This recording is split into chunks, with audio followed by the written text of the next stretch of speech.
तुम्ही एकजुटीनं मागण्या केल्या, आम्ही कधीच तुम्हाला जातीवादी म्हणलो नाही। मराठ्यांनी एकदा काय एकजुटीनं लढा उभा केला तर तुम्ही त्याला जातीवादी ठरवलं।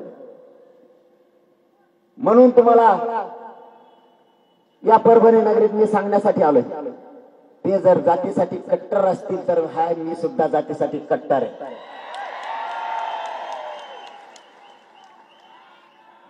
तुम्ही जर तुमच्या जातीसाठी केसेस घ्यायला भेटणार नसलात तर माझाही मराठा खोटेच केसेस घ्यायला भेट नाही। तुम्हाला आरक्षण नसून तुम्ही एवढ्या ताकदीनं लढायला लागले, मग आम्हाला आरक्षण नसल्यावर भाऊ आम्ही किती ताकदीनं लढणार आज बघितलं की नाही महाराष्ट्राला परभणी।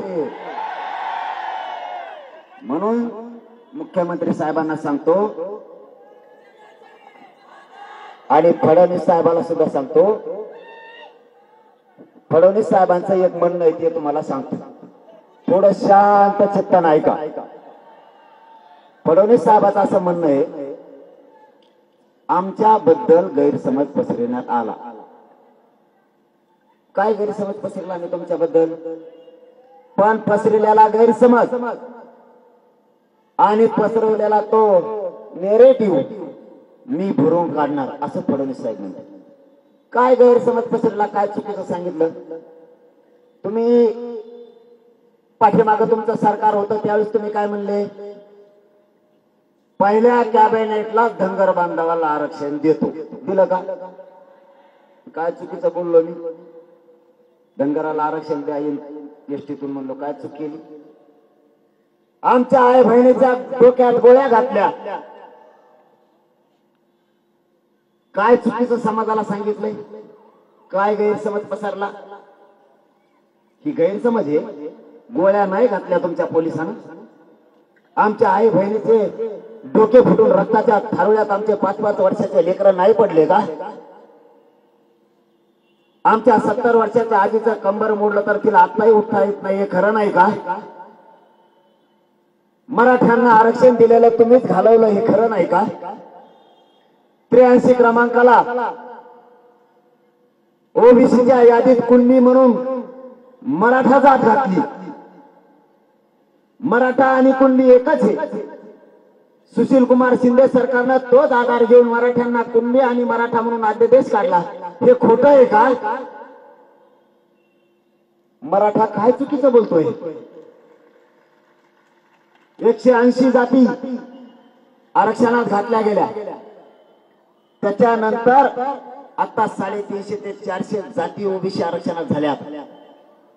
एक जात अगोदर आरक्षणात घातली, बाकीच्या घातलेल्या जाती ह्या पोट जाती उपजाती म्हणून घातल्या। एक माळी समाजाची जात घातली, त्याच्यानंतर सगळ्या माळी समाजाची जात त्याच माळी समाजाच्या आधारावर घातली। एक बागवान घातला, त्याच आधारावर बाकीचे घातले। ज्या जाती घातल्या गेल्या अगोदर एक नंतर सगळ्या घातल्या, त्यांचे व्यवसाय सारखे आहेत म्हणून माळ्यांचा जो व्यवसाय तोच दुसऱ्या माळ्यांचा व्यवसाय म्हणून सगळा माळी समाज आरक्षणात घालण्यात आला। मग कुणबींचा आणि मराठ्यांचा व्यवसाय एकच आहे, शेती। मग मराठ्यांची पोटजात कुणबी होत नाही का?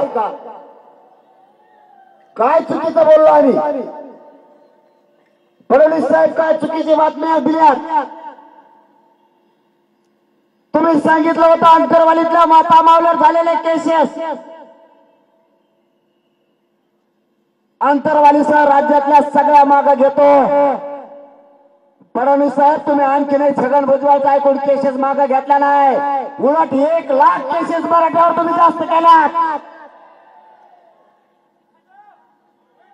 मराठ्यांना हे कळतंय, तुम्ही चाल करायला लागले आणि ओबीसीचे नेते आमच्या अंगावर ते घालायला लागला।